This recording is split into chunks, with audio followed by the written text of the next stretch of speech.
Welcome to the latest news update regarding Gotham Knights from Geo. Today we'll be covering the new look we got at Gotham and the lore exploration, which surprised me. We'll compare this version of Gotham to WB's previous version of Gotham in Arkham Origins and Rocksteady's in Arkham Knight. We'll take a look at just how much they compare and how much they differ. And so far, I think this may be the best game version of Gotham yet. Even though it does tread on some ground that I think could be improved upon, this is definitely something to look forward to. Let's dig in. At the beginning here, the reporter talks about the history of Gotham, and as you can see, the concept art changes over time as each layer of lore is added on.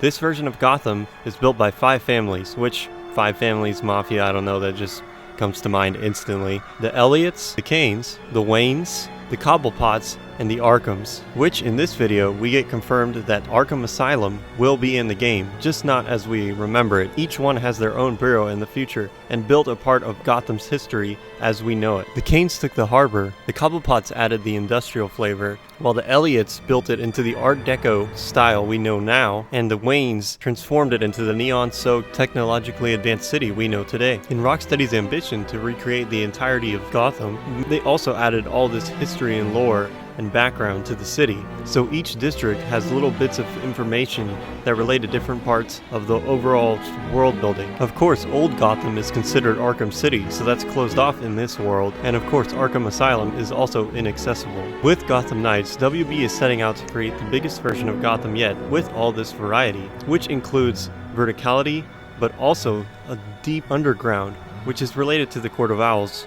And we got something similar in Arkham Knight, the problem being that it was all based on Batmobile traversal overall. And on the topic of vehicles, here we get to see the Batbike, presumably teleporting to Robin, just like his own teleportation technology. And the main thing to note is that the streets are a bit empty, which could just be for this video since they're showcasing the architecture of Gotham. And later, we do spot some civilians, which is cool considering all we've ever had in these games are criminals roaming the streets of Gotham and beyond. And here we get a good look at the world map, which includes the 5 boroughs: Lower Gotham, Historic, Downtown, New, and North, which seems to be about 2 or more islands total than in Arkham Knight, and 100% more bridges than the other games. In the video, we get to see some examples of the boroughs and what kind of architecture and design we can expect in each different one. In this industrial area, we get a good idea of how downtrodden this area really is, and the fog sells it, which could just be there to hide the render distance. Something I noted in my gameplay analysis last week is that the play spaces seem a little bit larger for combat.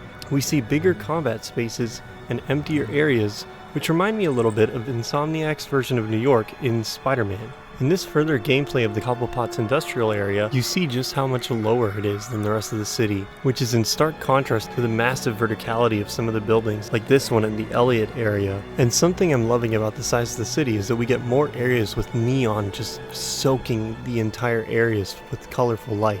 And an aspect that I'm very excited to see coming to the game is seamless enterable buildings, which is similar to Arkham Knight, but I think a bit more ambitious, considering this is just a random bar area as far as we know. Look at the depth of this base he's going into underground. If this is the kind of stuff we can expect all over the game, then I'm all for it. Especially considering we didn't get that many enterable areas in Arkham Knight. The only consistent one I can think of is the Clock Tower, which is just a boneless version of the Belfry in Gotham Knights. My overall takeaway is that this is definitely shaping up to be the best version of Gotham we'll get in gaming for a while. There's really almost no way to compare this to Arkham Origins, but you can see some seeds being planted there that eventually lead to Gotham Knights quality. And that's all because that was built off of an original map that they were updating for Arkham Origins.